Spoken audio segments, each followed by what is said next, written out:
अब सोनू, नागपुर में मालूम क्या हुआ? इतना बड़ा ताम्रपत्र, इतना बड़ा ताम्रपत्र, उसमें जिनवानी के सूत्र लिखे। वो कबाड़े वाला पांड्या जी बेच गया। अपने श्वेतांबर समाज के श्रावक थे, उनकी आंख पर एक कोठारी जी थे, उनने उसको खरीद लिया। वो मेरे पास लेके आए, उनकी ये कहाँ मिल गया? बोले महाराज जी, वो कबाड़े वाला लिए जा रहा था, मैंने उससे खरीदा है 5 रुपए में। मैंने 5 रुपए में खरीद लिया, तो देने वाले ने को 50 पैसे में दे दिया। अब सोचिए, बहु कीमती जैन आगम था वो, ताम्रपत्र प्राचीन कहीं से उठा के किसी ने चोरी किया होगा, बेच दिया होगा। टीकमगढ़ में मेरी बातचीत चल रही थी, वहां पर कुछ बच्चे सास लेके आए, मालूम वो उसने रद्दी खरीदी थी, रद्दी उसने भी 5-10 रुपए में खरीदी थी। वे 2 सास थे, प्राकृत व्याकरण के थे, हेमचंद्र के। हमकी ओह, ऐसे ऐसे कभी कभी हो जाता है। इसलिए ज्ञानी, कबाड़े में फेंकने से, माँ सुनो ध्यान से, कबाड़े में फेंकने के सामने देख तो लिया करो। ऐसे अपने पति को कबाड़ा मान करके मत फेंक देना, वो तुम्हारे काम में आएगा। संतान को कबाड़े में फेंकना चाहो, सुब्रत सांगरे दुनिया के भी बारे में सोचो। एक पत्नी ने अपने बच्चे को ऐसे फेंक दिया, छत से नीचे गिरे, बुटिया मर गई। ये दिन घटना घट रही है। घर में कुछ हुआ, बच्चे रोए, उसकी पूर्ति नहीं कर पाए, माँ ने बच्चों को पीट दिया। माँ, कम से कम मैंने चातुर्मास किया है आगरा में। कहाँ? कबाड़ियों के मोहल्ले में, छिपी टोला में। वहाँ पर मालूम कबाड़े की जो सामग्री थी ना, वो भी लोग सिर पर लग के ले जा रहे थे। एक भाई यमुना के अंदर से पन्नी पन्नी बीन बीन करके थैले में रख रहा था, जब भर गई ना तो सिर पे उठा के ले गया। कम से कम तुमको अपनी संतान कबाड़ा दिखने लग जाए तो कोई धर्मात्मा को सौंप के दे देना, लेकिन उसके 2 टुकड़े मत करना। पंडित मांगलाल साहब, आप 2-2 मंदिर बना रहे हो। पंडित जी, ऐसा मंदिर बना देना, ऐसा मंदिर बना देना जहाँ पर अनाथ बच्चों के टुकड़े हो रहे हों, उनके तुम नाथ बन जाना। सुना पापड़ी बाल जी? अनाथ बच्चों के कोई टुकड़े करने ले जाए, तुम तो सूचना कर दें भाई उनके टुकड़े मत करो। आपको पता नहीं कौन सा बालक देश का क्या उन्नति करने वाला होगा। मालूम, उस कबाड़े के अंदर वो पेटी मिली, कबाड़े के अंदर पेटी मिली उसको, वो भीख मांग रहा था, उसे पता ही नहीं था इसके अंदर क्या है। भिखारी से अपरिचित आदमी ने कहा, अपरिचित आदमी ने कहा, भाई तू भीख क्यों मांगता है? बोले मेरे घर में कुछ नहीं है। तू कमा लो ना। बोले क्षमता नहीं है। तो सबसे सुंदर क्या है? बोले भीख मांगना। भारत इतना धर्मात्मा देश है, और भी देशों में लोग भीख मांगते क्या? जितने भारत में भिखारी हैं वो दूसरे देशों में है नहीं है ना। पापियों के देश में कहाँ भिखारी हो सकते हैं? पंडित जी, पापियों के देश में भिखारी कहाँ हो सकते हैं? ये भारत में भिखारियों की संख्या क्यों है? मित्र, यहाँ उपकार करने वाले लोग हैं, इसलिए भिखारियों की संख्या ज्यादा है। यहाँ दया है, करुणा है, दया है, करुणा है। हर व्यक्ति पिघल जाता है, कुछ नहीं, एक सिक्का डाल के चला जाता है। देखा, वो विषय अलग है कि भिखारियों का भी स्टैंडर्ड बन चुका है। जितना कहो पांड्या घर में ना निकले, उतना भिखारी घर में निकल पड़े। लेकिन मित्र, पांड्या जी, वो भिखारी ने भीख मांगता था। जो आदमी पूछ रहा था भीख क्यों मांग रहे आप, उसने धीरे से कहा, ऐसा करो, जिस पर बैठे हो उस कभी खोल के देखा? अरे क्या खोल के देखो, घूरे पे पड़ी थी, उठा के लाया। अच्छा ठीक है, समझ गया। अरविंदी ऐसे ही होता है। ये पापड़ी बाल 24 घंटे ही सोचता है, क्या है घूरे पड़ा क्या देखना उसको। मत ऐसा कहो घूरे पड़ा क्या देखना आपको।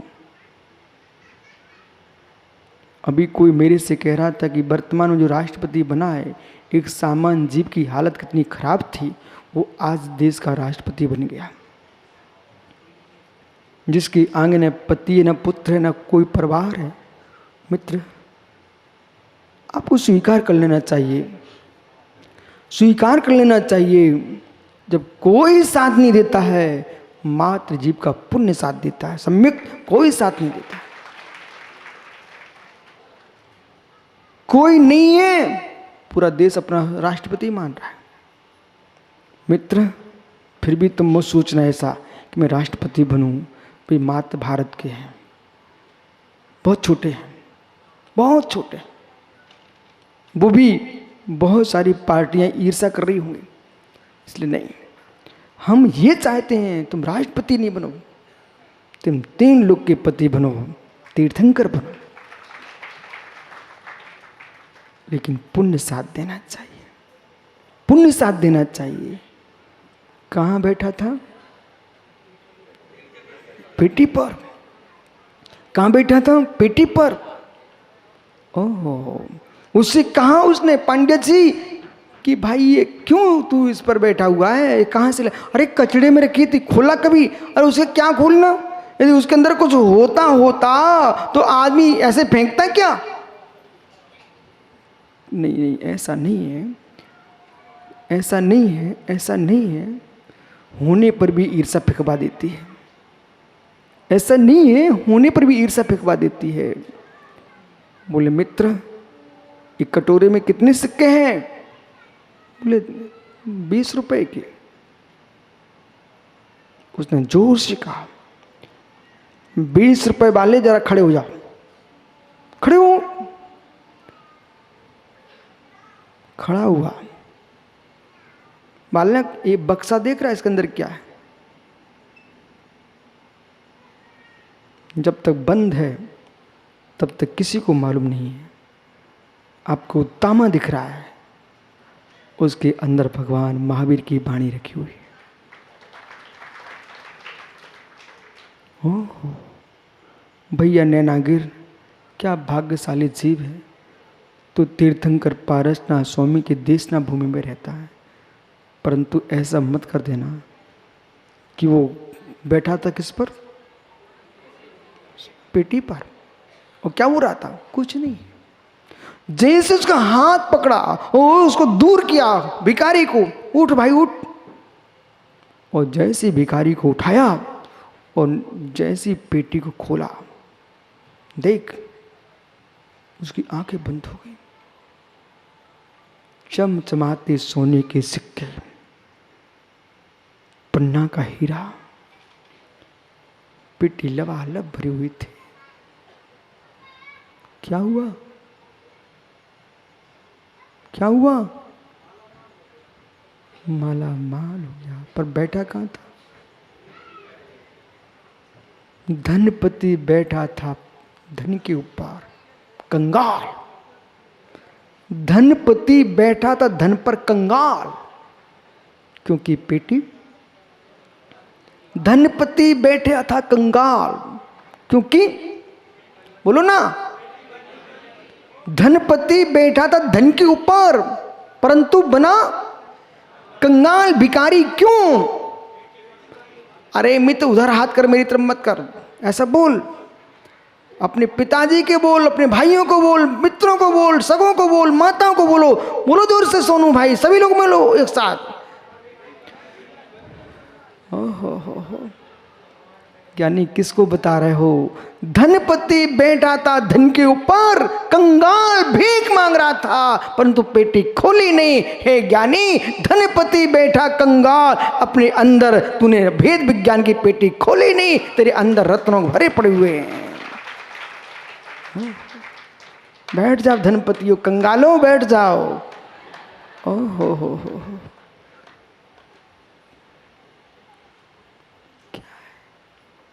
खोल ले भैया, मित्र खोल ले, नबीन खोल ले।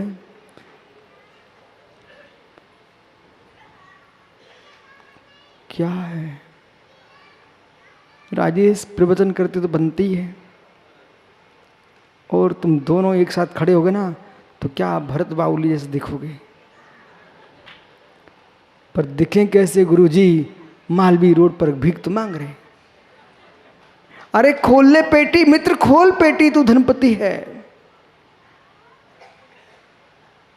एक दृष्टि, एक दृष्टि, अरविंद के बगीचे में विष का पौधा। एक दृष्टि ने क्या बोला, हे ज्ञानी, तू धनपति होकर के पेटी पर धन के ऊपर बैठा हुआ है, फिर भी पलाश कंगाल बन के बैठा हुआ है, अंदर धन भरा हुआ है। ऐसे बेटा देख प्रशांत, तू कहां बैठा हुआ है। धनपति, धनपति पेटी के ऊपर बैठा है, पर पेटी खोल नहीं पा रहा है। पेटी खोल देता तो भीख मांगना समाप्त हो जाता। ऐसे ज्ञानियों हम मंदिर मंदिर में, द्वारे द्वारे पर, तीर्थ तीर्थ में भटक रहे, कुछ मिल जाए, पर अपनी पेटी मोह की खोल देना, तू ही भगवान है।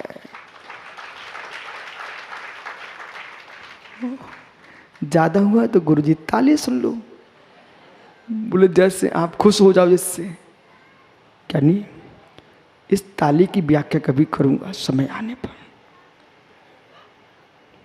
वक्ता, वक्ता, धनपति, ज्ञानी, जादूगर, इनके अंदर बड़ी लिप्सा होती है ताली बजवाने की। इसे भी आपको त्यागना पड़ेगा, अन्यथा ताली की अनुभूतियां मुंह का ताला नहीं तोड़ने देगी। मालूम चला सत्येंद्र पंडित जी, मालूम चला मित्र, तू क्यों बैठा, पंडितों के पास क्यों नहीं पहुंचता। ये भी एक लिप्सा है। बोले अलग से गुरुजी बोलेंगे तो फिर मैं पहुंच जाऊंगा। पहुंच जाओ भैया। ओह, चले जाओ चले जाओ, कोई कछु नहीं किया, चले जाओ। ओह, मालूम, अब ये मालूम क्या कह रहे सरवार सागर, बोल सम्मान कर रहे कि उतार रहे हो। इन्हें पता ही नहीं है, इन्हें मालूम ही नहीं है। इनकी शादी ऐसी हो गई क्या, पहले उतार नहीं पड़ा तब अच्छे पहनाए गए थे। दूल्हा कैसे बने थे, यानी संसार की नारी बनने गए थे ना, तो पुराने कपड़ा उतार के फेंकने पड़े थे। उतारे बिना तो आदमी बन नहीं सकता है, इसलिए तिरना है तो उतारना सीखो। आइए मित्र, अरविंद के बगीचे में विश्व वृक्ष,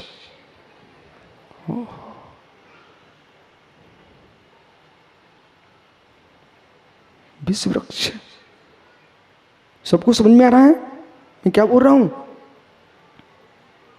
क्या बोल रहा हूं। अरविंद के बगीचे में विश्व वृक्ष, तो आप सबको, दुनिया को ऐसा लग रहा है कि वो अरविंद भिलाईवाल के बगीचे में ही विश्व वृक्ष होगा। चिंता मत करो, जब पेटी सबके पास हो सकती है, उसके अंदर धन,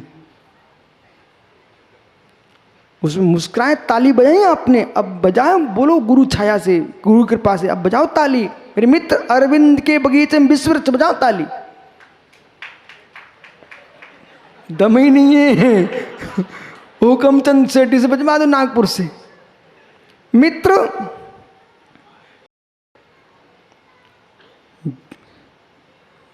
अरविंद के बगीचे में विश्व वृक्ष, लेकिन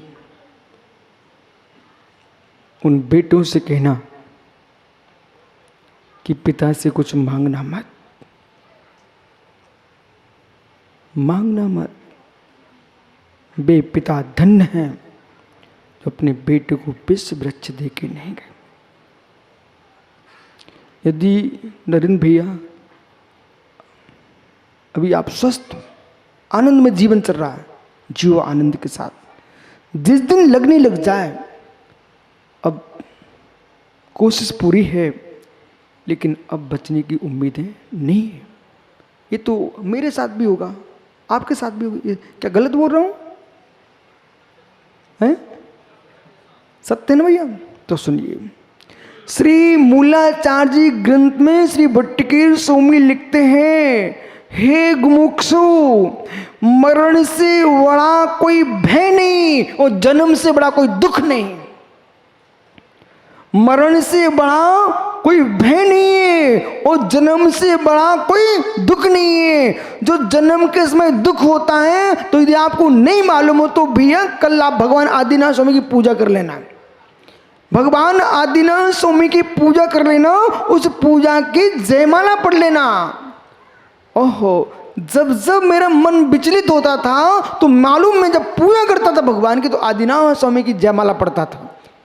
ओहो, पूरे गर्भ की व्याख्या की गई है, निक से जंत में तार हो और मेरी दीन विनती सुनो। ओहो, कभी किया पूजा? पंडित एक लाइन सुना दो खड़े होकर के, तो आपका भी परिचय हो जाएगा और पूजा का भी परिचय हो जाएगा। राजकुमार भैया, ये भी तुम्हारे देश का है जो खड़ा हुआ है। हाँ,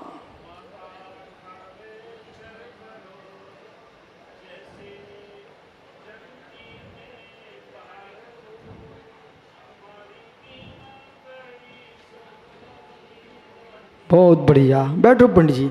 क्या सुना? जो बालक गर्भ में होता है भैया नरेंद्र, माता खावे चर परो। मां सुनो ध्यान से, अपना जीवन ही मत जियो। बेटा गर्भ में आ जाए और तुम समझदार हो तो जिसकी पत्नी मां बहन कोई भी हो गर्भवती है, सासुओं, उस बेटी बहन से काम मत करवाना। वो दुखी हुई, तुम 2 जीवों की हत्या करोगी। उसको ऊंचे नीचे मत चढ़ दे देना, उसको गलत मत खिला देना, 2 जीवों की हत्या हो जाएगी। हमारा आगम कहता है, यदि 5 महीने हो चुके हैं गर्भस्थ बेटे को, तो मैं उसे आहार भी नहीं लेता। कोई क्या दोष है? कोई दोष नहीं है। दोष ये है कि भड़बड़ी में अच्छे लोग कांप आते, महाराजों के हार देते समय कितनी भड़बड़ी होती है, सांसें फूलती सांसें।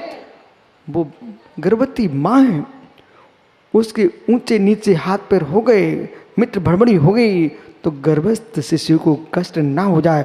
धन्य जैन मुनियों की धरा, धन्य मुनि दशा, जो मित्र बाहर के जीव की रक्षा छोड़िए गर्भस्थ के बारे में इतना निर्मल सोच रखते हैं।